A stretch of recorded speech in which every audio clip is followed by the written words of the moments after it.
that a lot of teams are actually playing for next year because of this quarterback, air quote, potential quarterback class. So let me I got an opinion here on this and get your thoughts about. I looked this up on NBA draft or NFL draft buzz, excuse me, for next year's quarterback rankings. Now, this is possible, guys, that could be available in the draft. Let's talk about the first 3 or 4 people here, okay? You got Arch Manning, who has not had one full season yet. So next year would be his full season, or September would be the start of his first full season.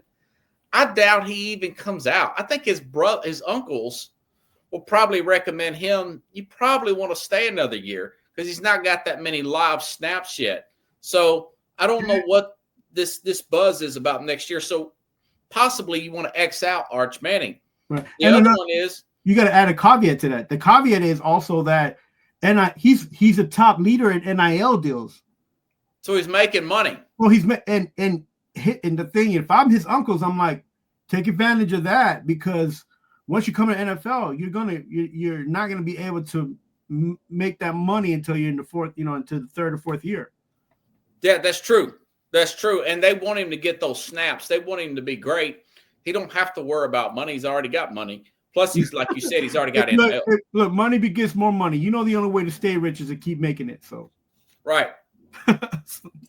So the second one is Tennessee's Nico, the University of Tennessee. Right now, I love Tennessee. Love this kid, but he's a slightly taller, maybe the same size, slower version of Trevor Lawrence, who's struggling in the NFL. Very mechanical. Don't know if he would come out. Don't know how good he would be in a pro system as well. But this is the hype for next year. I'm just telling you. And then the other one is Drew Aller from Penn State. They barely throw the ball. What is so good about Drew Aller? Do you have any good opinions about the Penn State quarterback, Carlos? Drew Aller is one of those pros that they play the pro style system. Okay. And he's got that 10 to 20 yard throwdown.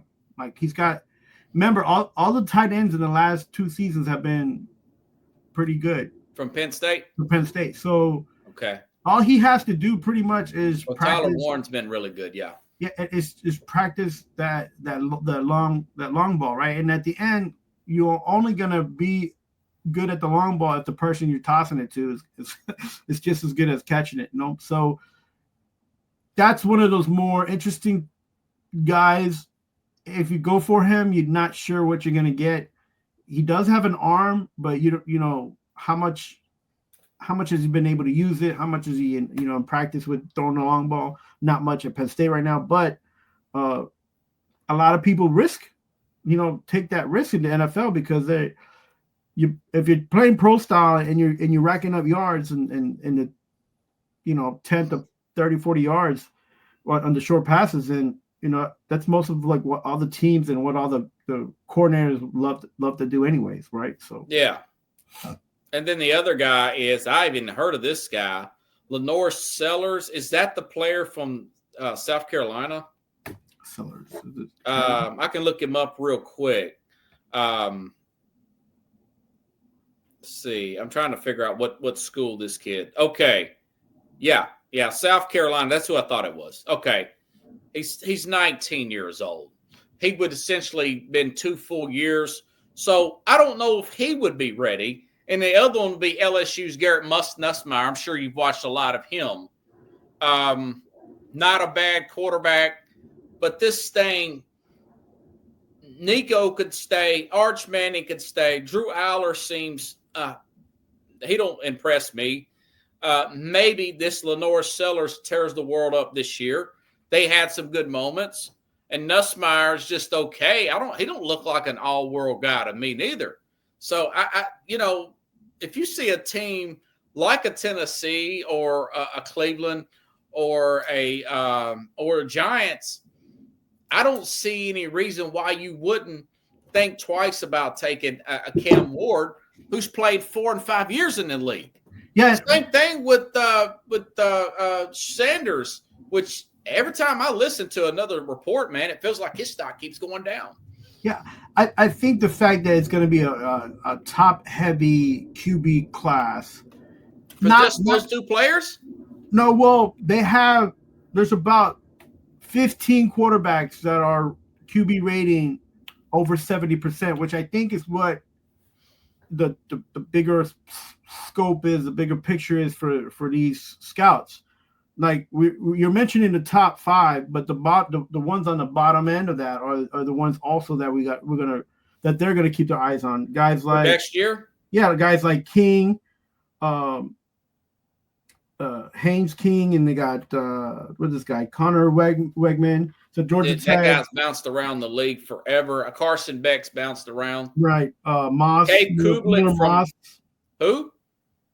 Miller Moss from University of South California, USC, and then Jackson Arnold out of Auburn. So like somebody, but they've been bounced around, but their QB ratings are over 70%. So okay. So those are the things that the scouts and the ownership are like, okay, this is going to be an okay class because these guys are going to come in with something, right? Where this QB class, you have maybe 8 guys over the QB rating at 80%, but most of them played on teams that haven't won much. Shedeur Sanders is one of them because he came in the Colorado team that was like a 2-win team, yeah. Yeah, and then they did what they did in Colorado, and so that's why that's such a big story. The Hurricanes have been